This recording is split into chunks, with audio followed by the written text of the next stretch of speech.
ఈరోజు సాక్షి పేపర్లో కానీ గత 3-4 రోజుల నుంచి కానీ జగన్మోహన్ రెడ్డి దుర్మార్గపు ఆలోచనలు చేస్తూ గత 5 సంవత్సరాల నుంచి చేసిన అరాచక పాలనని మళ్ళీ ఏదో ఒక విధంగా ఈ రాష్ట్ర ప్రజల్ని శాపంగా మారటానికి ఈ 5 సంవత్సరాలు శాపంగా మారాడు. మళ్ళీ 5 సంవత్సరాలు ప్రజలందరినీ కూడా మభ్యపెట్టి మోసం చేసి అధికారంలోకి రావటానికి పేద వర్గాలు, వికలాంగులు, వితంతువులు, వయసులో పెద్దవారు వాళ్ళందరినీ కూడా ఏదో ఒక విధంగా తన వైపుకి మలుచుకోవటానికి విశ్వ ప్రయత్నాలు చేస్తూ ఉన్నారు. వాలంటీర్స్ రూపంలో ఉన్న వైసీపీ కార్యకర్తల్ని ఎలక్షన్ కమిషన్ ఎలక్షన్ నోటిఫికేషన్ ఉన్నప్పుడు ఎటువంటి పార్టీ కార్యకర్తలు కానీ పార్టీ నాయకులు కానీ ప్రభుత్వ కార్యక్రమాల్లో పాల్గొనడానికి వీలు లేదు అని ఈసీ ప్రతిసారి చెప్తూ ఉంటుంది. దానిలో భాగంగానే ఈరోజు వాలంటీర్స్ని దూరంగా పెట్టండి అని చెప్పి ఎలక్షన్ కమిషన్ చెప్తే సాక్షాత్ ముఖ్యమంత్రి చంద్రబాబు నాయుడు గారే కోర్టులో పిల్లేసి మీకు పెన్షన్లు రాకుండా చేస్తున్నాడని చెప్పి అబద్ధాలు ఆడుతూ ఉన్నాడు. మొదటి నుంచి కూడా నోటికి ఏదొస్తే అది అబద్ధాలు ఆడటం, ప్రజల్ని మభ్యపెట్టడం చాలాసార్లు చూసాం. నాకు సొంత పత్రిక లేదు, సొంత ఛానల్ లేదు, ఎన్నిసార్లు మీటింగ్లో చెప్పలా. మరి సాక్షి పేపర్ ఎవరిది, సాక్షి ఛానల్ ఎవరిది? ఇది అబద్ధం కాదా? నీ నోటెంట్ వచ్చింది. నా నోటెంట్ ఏదొస్తే అది భగవద్గీత, ఖురాను, బైబుల్ అని చెప్తావే. ముఖ్యమంత్రిగా ప్రమాణ స్వీకారం చేసినప్పుడు ఏం మాట్లాడారు? మద్య నిషేధం చేసిన తర్వాతే నేను ఓటు అడుగుతాను అన్నావు. నీకు గుర్తులేదా? నీకు ఏ హక్కు ఉందని చెప్పి ఈరోజు ప్రజల మధ్యకి వచ్చి ఓట్లు అడుగుతా ఉన్నావు. జోగి రమేష్ మానసిక రోగంతో బాధపడతా ఉన్నాడు. 3 సార్లకు మార్చేసరికి మానసిక పరిస్థితి బాగోలా.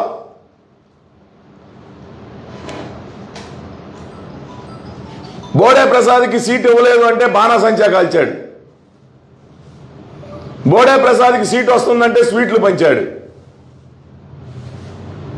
చరిత్రలో ఎక్కడన్నా చూసావా? అంటే పిచ్చి పట్టిందా నీకు? నీకు ఓటమి కళ్ళకట్టినట్టు కనిపించేసరికి నియోజకవర్గంలో ప్రజల్ని ఏదో విధంగా మభ్య పెడదామనే ఆలోచనలు చేస్తూ ఉన్నావు. ఇది వాస్తవం కాదా? నిన్న గంగూరులో ఒక పేద దళిత మహిళ ఆరోగ్యం బాగోలేక మరి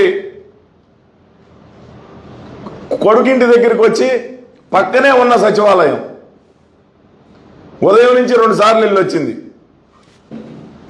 పెద్ద దూరం కూడా లేదు, 50 మీటర్ల దూరంలో సచివాలయం ఉంది. ఉదయం 9 గంటల నుంచి పంపిణీ చేయాల్సిన పెన్షన్ వజ్రమ్మ గారు అక్కడికి వెళ్తే డబ్బులు రాలేదు అని 3 సార్లు వెనక్కి ముందుకి ఇంటికి రావడం జరిగింది. అనారోగ్యంతో చనిపోవడం జరిగింది. ఆవిడ చనిపోయిన తర్వాత హడావుడిగా వేరే సచివాలయం నుంచి తీసుకొచ్చి డబ్బులు అక్కడ పంపిణీ చేయడం మొదలుపెట్టారు. నేను సూటిగా ఒకటి ప్రశ్నిస్తా ఉన్నా, గ్రామ పంచాయతీల్లో ట్రెజరీ నుంచి పెన్షన్కి సంబంధించిన నిధులు మీరు ఏ గ్రామ పంచాయతీలో ఏ తేదీ నాడు జమ చేశారో చెప్పగలరా? 3వ తేదీ మధ్యాహ్నం దాకా కూడా పెన్షన్కి సంబంధించిన నిధులు పంచాయతీ కార్యాలయాలకి జమ పడలా. నీలో ఉన్న లోటుపాట్లను కప్పిపుచ్చుకోవడానికి మొన్న 16-30 తారీఖుల మధ్యలో సుమారుగా 16,000 కోట్ల రూపాయలు నీ ప్రభుత్వంలో నీకు సంబంధించిన కాంట్రాక్టర్లు, నీ తొత్తులుగా పనికి చేస్తున్న కాంట్రాక్టర్లు బిల్లులు చేయటానికి 16,000 కోట్ల రూపాయలు బిల్లులు శాంక్షన్ చేసావే. అంటే దీని అర్థం ఏంటంటే మళ్ళీ ప్రభుత్వంలోకి రావట్లేదు, కార్యకర్తల జేబులు నింపాలి. ఈ 16,000 కోట్ల రూపాయల నిధులు కాంట్రాక్టర్లకు రిలీజ్ చేసి వాళ్ళ ద్వారా వచ్చిన ముడుపుల ద్వారా ఎన్నికల్లో ఖర్చు పెట్టాలి. ఈ ఒక్క కారణం తప్పితే ఇంతమంది పేదవారు కడుపు కొడుతున్నావే, సచివాలయాల దగ్గర కనీస సౌకర్యాలు కూడా లేకుండా 1వ తేదీ ఉదయం 9 గంటలకి పంపిణీ చేయాల్సిన పెన్షన్లు ఎందుకు పంపిణీ చేయలేకపోయారు? సచివాలయాలు ఏర్పాటు చేశానని, రైతు భరోసా కేంద్రాలు ఏర్పాటు చేశానని, విలేజ్ క్లినిక్లు ఏర్పాటు చేశానని పదే పదే చెప్పుకుంటా ఉన్నావే. ఇంతమంది ప్రభుత్వ ఉద్యోగులుంటే పెన్షన్ పంపిణీ చేయటం నీకు నీ అసమర్థత బయటపడుతుంది.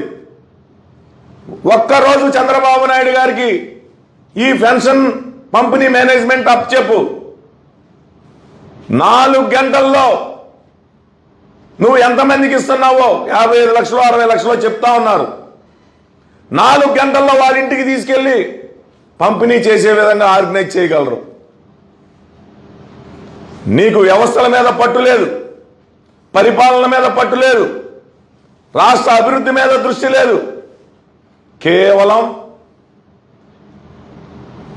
ఓటు రాజకీయం, మళ్ళీ ఎన్నికల్లో ఏ విధంగా మోసం చేసి అధికారంలోకి రావాలి అనే ఆలోచన తప్పితే. జోగి రమేష్ గారు నిన్న గంగూరు వచ్చాడు. మేము ముందే పరామర్శకి వెళ్ళి ఏం జరిగిందమ్మా అని అడుగుతా ఉన్నాం.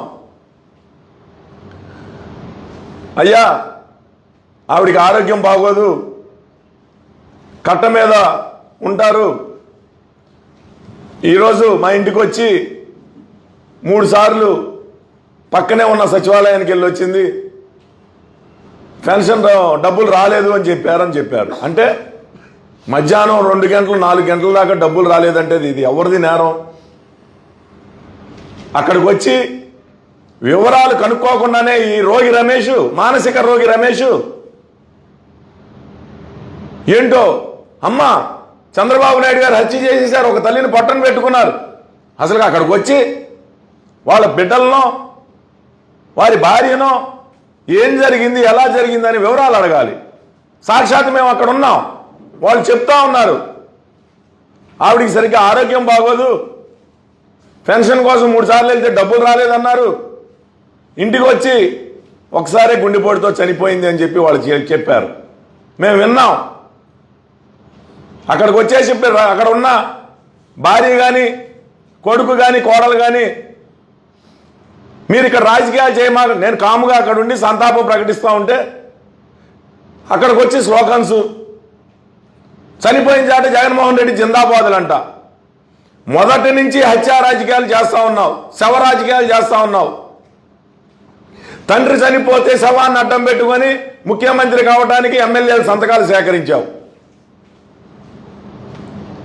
రెండవసారి బాబాయి హత్య కేసు సాక్షాత్తు నీ పక్కన పెట్టుకొని ముద్దాయిని సొంత సోదరీమణులు ఇద్దరు కూడా చెప్తా ఉన్నారు ఈ హత్య వెనక నీ కుట్ర ఉంది, ఈ ముద్దాయిల్ని నువ్వే కాపాడుతా ఉన్నావు. సొంత చెల్లెలు షర్మిల చెప్తా ఉంది, సొంత బాబాయ్ కూతురు సునీత గారు చెప్తా ఉన్నారు, దానికి సమాధానం చెప్పరు. కోడికత్తి కేసు, మనం చిన్న షుగర్ టెస్ట్ చేయించుకుంటే సూత్తో పొడిస్తే రక్తం ఒక బొట్టు వస్తుంది, దానికి ఇక్కడ చిన్న రక్త బొట్టు కనపడితే జగన్మోహన్ రెడ్డి మీద, అది వారి అనుచరులు కావాలని ఐపాక్ వాళ్ళు ఆడిన డ్రామాలో సీను అనే వ్యక్తి బలైపోయాడు. ఎవరు దళితుడు కాదా? ఆ బొట్టు వస్తే ఇక్కడెక్కడా కూడా చికిత్స లేదు, డైరెక్ట్గా విశాఖపట్నం వెళ్ళిపోయి అక్కడ వాళ్ళకి సంబంధించిన హాస్పిటల్లో జాయిన్ అయ్యి ప్రాణాపాయం ఉందని చెప్పి పత్రికల్లో రాసుకోవడం, సొంత పత్రికల్లో. ఇది హత్యా రాజకీయాలు కాదా? శవ రాజకీయాలు కాదా? జోగి రమేష్ రేపల్లిలో అమర్నాథ్ గౌడ్ అనే బాలుడు సొంత అక్కని వైసీపీ కార్యకర్తలు వేధిస్తూ ఉంటే అక్కడికి వచ్చి బాలుడు అడ్డుకుంటే నోట్లో గుడ్డలు కుక్కి పెట్రోల్ కిరోసిన్ పోసి తగలబెట్టి చంపారు. ఆ రోజు అమర్నాథ్ గౌడ్ గుర్తుకు రాలేదా? ఆ రోజు నీ జగన్మోహన్ రెడ్డి నువ్వెందుకు ప్రశ్నించలా? అతని దగ్గరికి ఎందుకు వెళ్ళి పరామర్శించలా? ఏదైనా శవం దొరికితే చాలు శవ రాజకీయాలు చేయాలనంటే ఇది సరైన పద్ధతి కాదు. గో బ్యాక్ అంట శవం దగ్గర. మేమన్నా మాట్లాడామా? చంద్రబాబు నాయుడు గారిని దూషించినప్పుడే అతన్ని ఎదుర్కొనడం జరిగింది, మా కార్యకర్తలందరూ కూడా అడ్డుకోవడం జరిగింది. శవం దగ్గర ఏమి మాట్లాడకూడదు అని చెప్పి మా వాళ్ళందరినీ కంట్రోల్ చేయడం జరిగింది. ఎప్పుడైతే నోరు జారి చంద్రబాబు నాయుడు గారి మీద మాట అన్నారో మా వాళ్ళు తిరగబడటం జరిగింది. సంస్కారం ఉండాలి. కుటుంబ సభ్యులు బాధలో ఉంటే జగన్మోహన్ రెడ్డి జిందాబాదా, జోగి రమేష్ జిందాబాదా? సిగ్గుందా నీకు?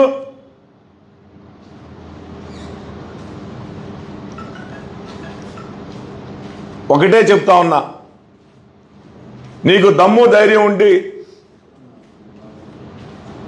ఎన్నికల్లో పోటీ పడాలి అంటే ప్రజలకు దగ్గరగా వెళ్ళి ఓట్లు అడుగు, కానీ ఇలాంటి శవ రాజకీయాలు చేయి మాకు.